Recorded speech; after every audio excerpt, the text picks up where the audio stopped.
Meus irmãos, a paz do Senhor Jesus. Pode se assentar. Abre sua Bíblia comigo. No segundo livro do profeta Samuel, capítulo de número 11. Os meninos daqui dos músicos podem continuar me ajudando. Tá bom? Deus abençoe. Eu quero ser grato a Deus por esta oportunidade ímpar de retornar a essa casa, a nossa casa-mãe, a nossa sede. Louvar a Deus pela vida do meu amigo Daniel e sua esposa Laininha e seu filho Danielzinho, que fizeram a indicação. Que Deus abençoe a vida de vocês poderosamente. E louvar a Deus pela vida do pastor Jefferson, pela confiabilidade. Que Deus abençoe sua vida, seu ministério, a sua esposa. Que Deus continue abençoando vocês grandemente. A minha bênção se estende ao nosso pastor setorial, pastor João Barbosa da Silva, e a todos os demais obreiros envolvidos com essa tão grande obra. Meu abraço ao meu pastor que me concedeu a bênção para estar aqui, pastor Tel. Que Deus abençoe. Eu quero agradecer a Deus também pela vida da minha noiva que me acompanha. A gente namora ainda, não noivamos, mas eu sempre digo que crente namora para casar, viu? Fica a dica. Deus abençoe. Minha futura esposa Letícia e a minha amiga Larissa, que está nos acompanhando também. Que Deus abençoe. O livro é o de 2 Samuel, o capítulo é o de número 11. Eu prometo tentar ser breve. Diz assim: e aconteceu que, tendo decorrido um ano, no tempo em que os reis saem para a guerra, enviou Davi a Joabe.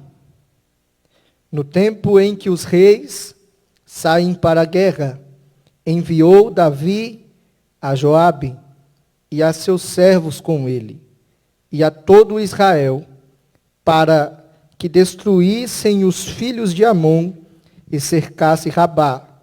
Porém, Davi ficou em Jerusalém.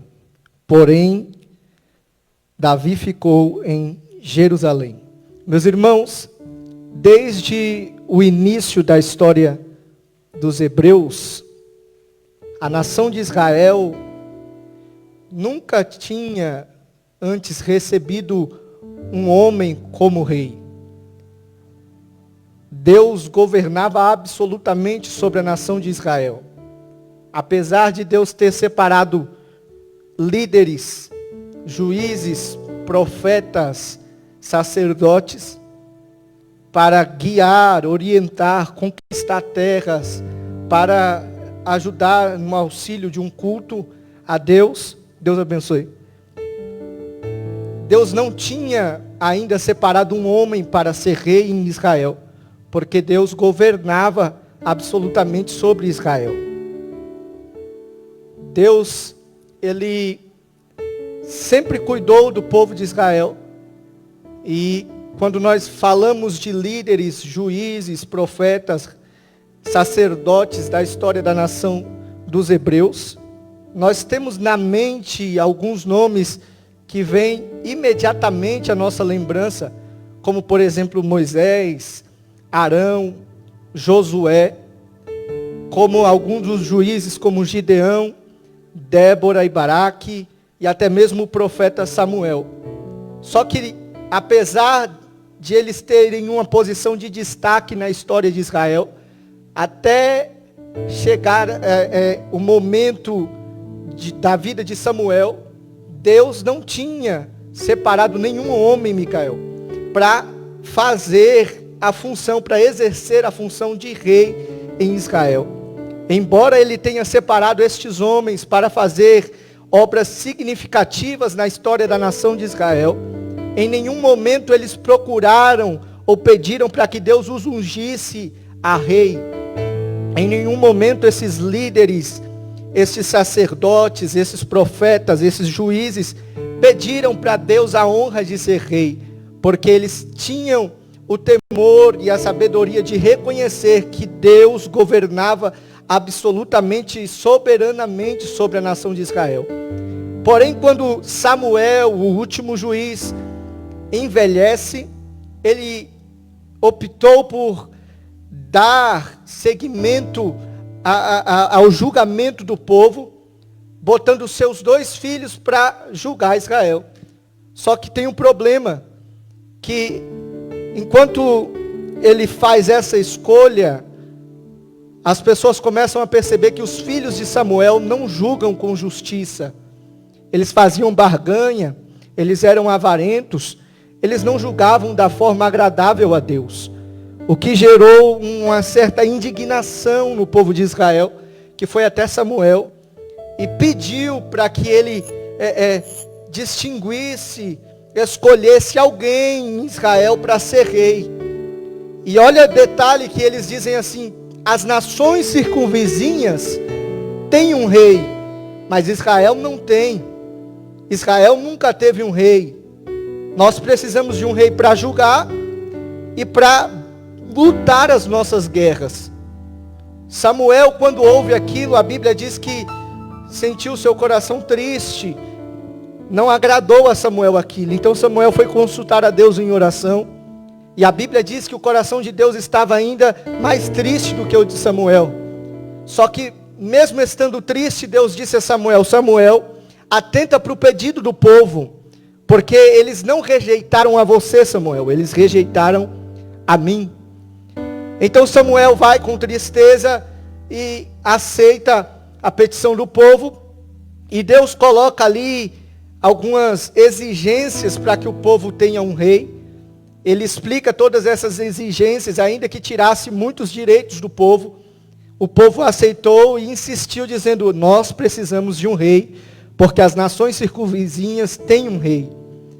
A história nós já conhecemos. Samuel encontra com Saul, Deus ordena que ele unja Saul como rei. Saul é o primeiro rei de Israel.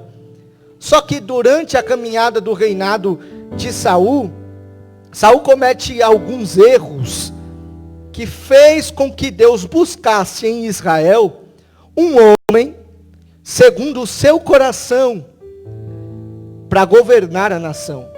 Porque quando Saul comete o erro de fazer o sacrifício sem a presença do sacerdote Samuel, Deus fala para Samuel que ele já tem buscado no meio de Israel um homem segundo o seu coração para reinar no lugar de Saul. Depois Deus vai repreender Saul de novo, e no capítulo 16 de 1 Samuel, ele vai dizer a Samuel: até quando você vai ter dó de Saul? Não vês que eu não quero mais ele reinando a nação de Israel? É aí que ele diz: vai à casa de Jessé, porque lá dentre os filhos deste homem eu me aprovo de um rei. É aí que nós começamos a entender e a conhecer Davi, porque tudo começa quando Samuel entra na casa e passa filho por filho, e embora eles sejam guerreiros, embora eles sejam homens de porte físico bonito, altos, elegantes, homens que tinham todo aquele traje de conquistador do povo, de lutador do povo, em quem as pessoas iam depositar a confiança e dizer: esse será o nosso herói, esse será o nosso rei. Deus diz a Samuel: não atente à aparência, porque o homem vê o que está por fora, mas eu contemplo o coração. Deus, ele escolhe a Davi, e quando acabam os filhos que estão ali, e Samuel vê que nenhum daqueles filhos era o escolhido, ele pergunta a Jessé: os seus filhos se acabaram? E ele diz: não, está no pasto. É aí que a gente conhece Davi. Davi era alguém que não tinha aquele porte que todo mundo espera de um rei.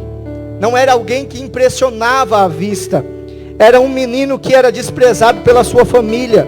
Tanto é que todos os filhos estavam em casa, mas ele estava no pasto cuidando das ovelhas de seu pai. Nós lembramos de Davi como aquele que matou um urso e um leão para defender as ovelhas de seu pai. Mas além disso, depois de ser ungido a rei, Davi, em um momento de guerra de Israel contra os filisteus, ele vai até este lugar, e ele recusa a armadura de Saul. Isso é muito interessante, é muito corajoso da parte de Davi.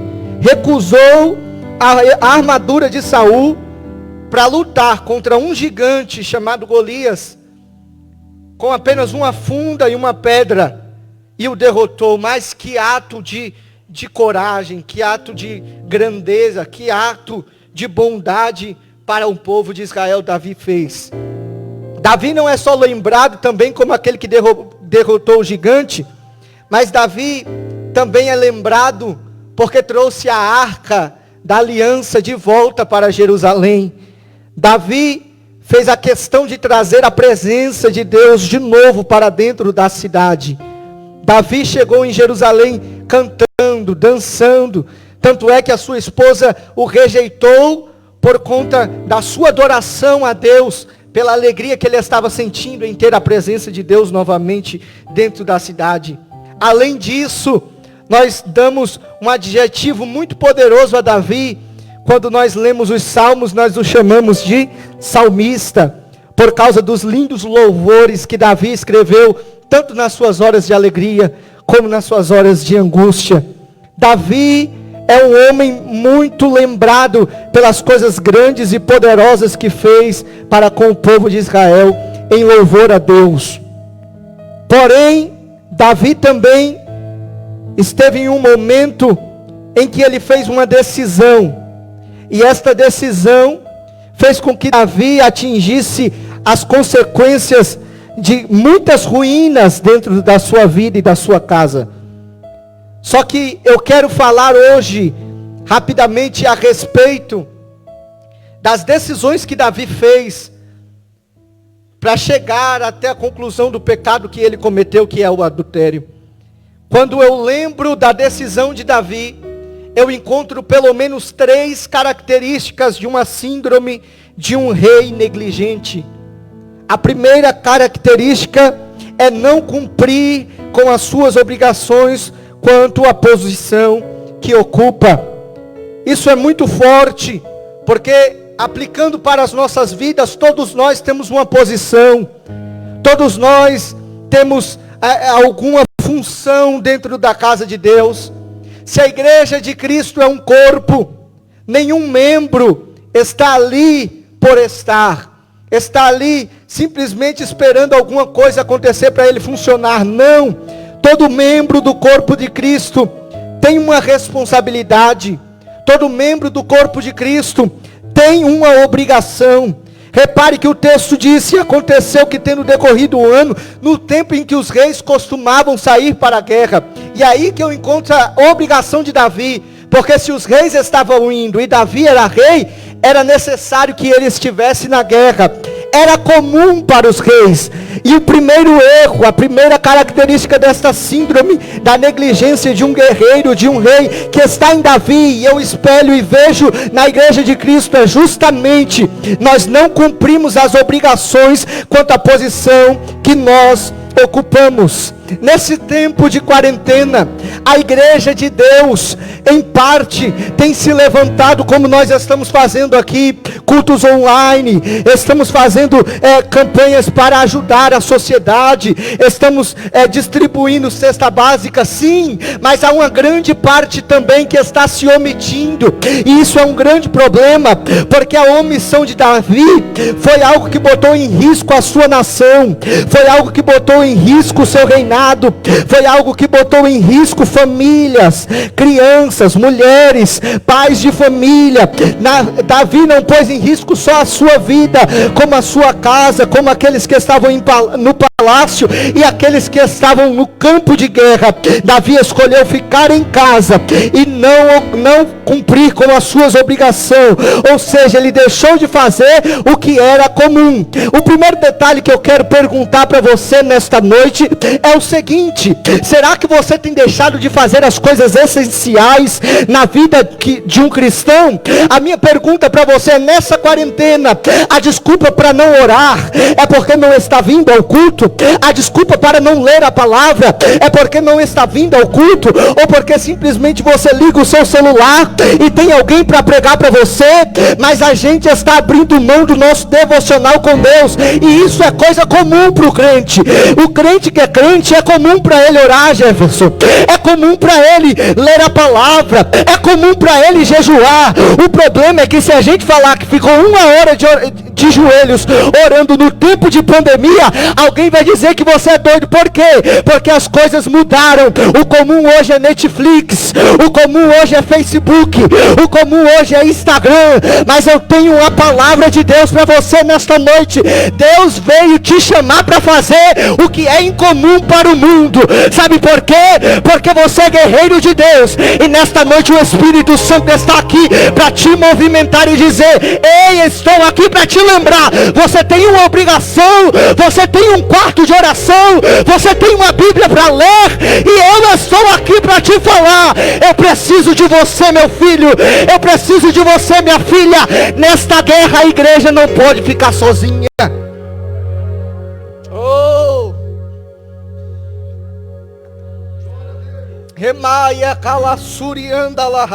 A segunda característica desta síndrome é terceirizar as tarefas que ele mesmo deveria executar. Olha o que ele faz, olha a parte B do versículo: enviou Davi a Joabe e aos seus servos com ele e a todo Israel para que destruísse os filhos de Amon e cercassem Rabá. Porém Davi ficou em Jerusalém. Olha ele terceirizando o que era para ele fazer. E sabe qual é o problema? O tempo não nos espera. Eu não quero te enfadar, mas eu estou sentindo unção de Deus para liberar uma palavra para você. O problema é que a gente diz: o pastor já está orando, o irmão já está fazendo, fulano já visitou, fulano já mandou mensagem, já perguntou se está bem. Ei, o líder já foi atrás do jovem que está caído. Então tudo bem, se ele não quiser vir, tudo bem. Ei, Deus está dizendo: tem coisas que eu chamei para você mesmo executar. É responsabilidade sua. O pastor está orando, mas você tem que orar também. O pastor está pregando, mas você tem que pregar também. O pastor está lendo, mas você tem que ler também. Não deixe as outras pessoas executar as funções que Deus te chamou para executar. Lá vai. Se Deus disse que é para você pregar, é para você pregar. Se Deus disse que é para você cantar, é para você cantar. Se Deus disse que é para você orar, é para você orar. Então por que está mandando os outros fazer? A ordem de Deus é essa: te levanta, Davi, pega a tua espada, pega o teu escudo. É hora de guerra. Quem veio para a guerra aqui nesta noite? Quem veio para a guerra? Oh glória, eu estou sentindo o poder de Deus. E tem gente que acha que precisa, Micael, a igreja está lotada. Não, só precisa de um ou dois reunido no nome dele, e que ele se faz presente. Ele está aqui, quem pode glorificar? A terceira e última característica que eu encontro numa síndrome de um rei negligente é ficar fora de posição em tempos de guerra. Davi escolheu ficar em Jerusalém, no palácio. É aí que vem o tema da mensagem. Eu faço tudo invertido mesmo. O tema vem no final. O tema é o seguinte: você escolhe ficar no palácio ou na guerra? Oh glória, isso é muito forte. Você pode repetir comigo? Diga: no palácio. Não, repita mais forte: no palácio ou na guerra. De novo: no palácio ou na guerra. Perceba, Davi fez uma escolha. Ele podia ir para a guerra. Davi estava saudável, Davi tinha força, Davi já tinha se tornado um guerreiro experiente, Davi já tinha vencido muito por Israel. O que custava ele se levantar mais uma vez para vencer por Israel? A decisão dele foi ficar onde? Em casa. Eu não estou fazendo apologia aqui, meus irmãos. Deus me livre disso, dizendo que você está decidindo errado ficar em casa. Se você é grupo de risco, fique em casa, assista o vídeo, assista online, mas se você não é do grupo de risco, a igreja está aberta para te receber. Só que isso não é uma apologia, eu não estou fazendo uma comparação, eu estou fazendo uma comparação de uma escolha interior, porque Davi fez o que era exterior, mas hoje nós tratamos de coisas espirituais. Então eu vou te perguntar, na tua vida espiritual, eu vou explicar para você, na tua vida espiritual você pode escolher estar em dois cenários, ou você escolhe estar no palácio, ou você está dentro do campo de guerra. O primeiro cenário, que é o palácio, é um lugar de conforto e de descanso. Davi dormiu até tarde, porque o texto vai dizer que numa tarde ele se levantou e foi passear no terraço do palácio. A segunda característica do palácio é que é onde o rei não serve, ele é servido. Então ele está em comodismo. Você foi chamado para servir e não para ser servido. Enquanto nós estivermos aqui, a responsabilidade é servir. É por isso que na hora que bateu o convite, meu irmão, se eu disser para você que eu não sou medroso, eu sou medroso sim, eu prego, mas é pela misericórdia de Deus. Eu tremi dentro de mim e disse, meu Deus, misericórdia. Deus diz, a tua chamada é para servir, não para ser servido. Eu falei, Senhor, se tu está comigo, eu vou. Nesta noite eu quero te dizer, se você está no palácio, você está no lugar errado. Você é servo, você é servo, você é servo. A palavra de Paulo aos nossos irmãos em Filipenses foi a seguinte: que haja em vós o mesmo sentimento de Cristo, que mesmo sendo Deus, não usurpou ser igual a Deus, mas antes esvaziou-se de si mesmo e tomou forma de servo, tomou forma de servo, tomou forma de servo. Oh, glória! A terceira característica do palácio é que é um lugar de pensamentos vulneráveis às próprias vontades. Davi não estava pensando nem em Deus, porque ele saiu para o terraço sem pensar em Deus. Davi saiu do terraço e ele começou a olhar ao redor e viu uma moça bonita tomando banho, perguntou quem era, se interessou, e aí ele começou a dizer: ei, de quem é essa moça? Disseram: de um dos teus guerreiros que estão na batalha. Davi falou: manda chamar. Mesmo sabendo que ele era um guerreiro de Davi, Davi não percebeu o erro que ele estava cometendo. Davi não percebeu que ele estava destruindo uma família. Davi não percebeu que ele estava agora deixando o seu caráter ser forjado pelas iguarias de um palácio que lhe dá conforto. Davi agora, no conforto dele, faz a decisão da queda. Só que tem o segundo cenário, meu irmão. O segundo cenário é o campo de guerra. E o campo de guerra é um lugar de batalha. Você quer ver uma coisa muito interessante? Que você é batalhador, que você é guerreiro, que você é soldado de Cristo. Porque Paulo dizia: combati o bom combate, acabei a carreira, guardei a fé. Paulo dizia: combati o bom combate. Paulo disse para quem? Para Efésios: revesti-vos, pois, de toda a armadura de Deus, para que possais ficar firmes contra as astutas ciladas do diabo. Quem tem armadura é guerreiro, quem tem armadura é soldado. A segunda coisa que o campo de guerra é lugar de posicionamento. Eu quero dizer para você uma coisa: o que tem de gente fugindo da posição que Deus chamou, Jefferson, mas hoje, nesta noite, eu quero profetizar: Deus está indo na casa de quem está abrindo mão da chamada, Jefferson. Alguém está dizendo: vai morrer porque fulano de Deus, porque fulano de tal vai parar, esse grupo não vai para frente porque fulano de tal quer sair, não quer mais fazer parte. Deixa sair. Deus vai buscar alguém capacitado para ficar em posição de guerra. Se Davi não quer, tem guerreiro dentro da guerra. Tem guerreiro dentro da guerra. Cadê os guerreiros? Cadê os guerreiros?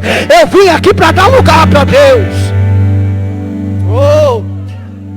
A guerra também é um lugar de oração, porque o guerreiro está em constante oração, dizendo: Deus me livre, Deus me guarde, Deus me dê visão, Deus me dê habilidade, Deus me dê força. Você lembra, quem já assistiu aqui, aquele lindo filme Até o Último Homem? É lindo o filme. Aquele médico soldado, ele não pega em armas, mas toda vez que ele vai salvar um, ele diz: Deus me ajude a salvar mais um, Deus me ajude a salvar mais um, por favor, Deus me ajude a salvar mais um.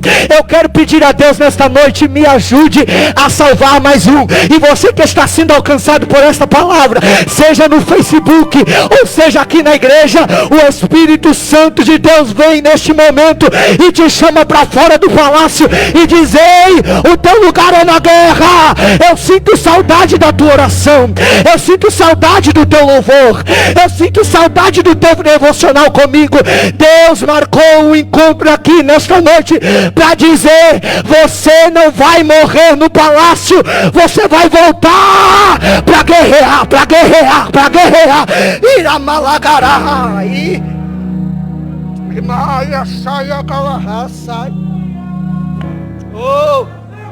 oh Deus poderoso, eu quero encerrar esta palavra, porque nós não temos mais tempo. Oh Deus, aleluia. Eu sinto o poder de Deus aqui. Eu não preciso que você glorifique, mas eu sinto a presença dele aqui.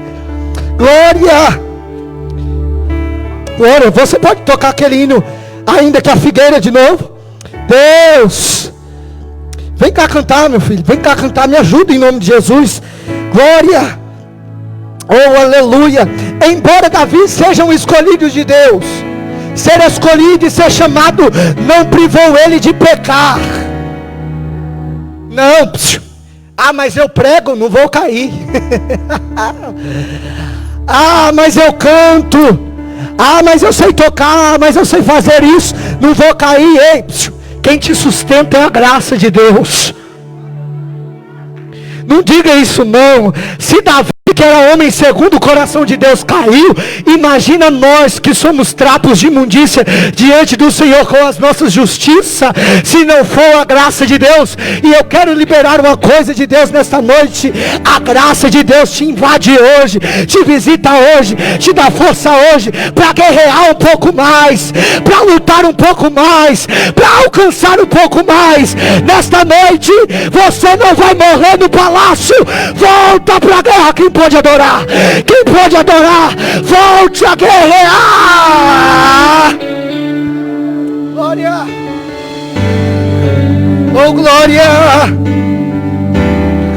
Glória. Oh aleluia. Eu quero que enquanto esse louvor é ministrado, você continue adorando a Deus, porque Deus está visitando a sua casa. Você que está acompanhando pelo Facebook, Deus está visitando o teu coração, dizendo: filho, não te desanima, a situação é precária, mas esse tempo vai passar, a guerra você vai vencer, o palácio não vai te parar. Levanta e caminha, porque esse não é o teu destino. Até chegar o céu, você vai guerrear, você vai lutar, você vai agir, você vai conquistar, porque Deus te chamou para a guerra.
Pela manhã eu tenho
agradecer o nome de Jesus. Aleluia. Oh, aleluia, aleluia, glória a Deus. Boa essa palavra, que Deus continue abençoando o nosso companheiro Vitor Luiz. Ainda bem que você sabe o caminho, vai voltar mais vezes. Os irmãos querem adorar e agradecer a Deus pela vida do nosso preleitor nesta noite e renovar o compromisso de orar pela sua vida e sua família. Podem dizer amém? Glória a Deus, Deus abençoe. E nós continuamos adorando ao nome de Jesus. Nosso horário chegou, temos que terminar. Mas eu quero louvar a Deus pelo que Ele fez entre nós essa noite. Lembra quando eu falei que o tema do culto seria a resposta de Deus? Eu não sei se você crê o suficiente para sair daqui com a tua resposta. Mas o que foi ministrado aqui é Deus respondendo o que estava no meu coração. Por muito tempo a gente ficou parado e eu dou desculpas, algumas justificativas, até falta de estratégias normais da pandemia. Mas a gente não pode mais continuar no palácio Madicap. A gente não pode mais ficar acomodado. E se você quer renovar o compromisso nesta noite, de aceitar o compromisso, de voltarmos para a guerra, esse é o lugar, este é o momento, esta é a palavra que Deus nos trouxe nesta noite. Eu convoco a juventude Madicap. Eu convoco as jovens do setor 8. Eu convoco a igreja do Senhor para avançarmos um pouco mais. E não importa a circunstância, não importa a pandemia, não importa a dificuldade, vamos para a guerra. Vamos avançar o Madicap, porque Deus conta conosco. Deus não nos deu um som para ficarmos parados. E este é o culto da retomada das atividades. A Madicap, a juventude, você individualmente com a sua vida com Deus, precisamos voltar a marchar. Se você quer voltar a marchar, vamos. Esse é o momento. Aleluia, aleluia, aleluia, aleluia. Glória a Deus. Aleluia, aleluia. Bendito é o nome de Jesus. Eu quero agradecer a oportunidade neste momento. Nós precisamos encerrar. A live já extrapolou mais de 1h30.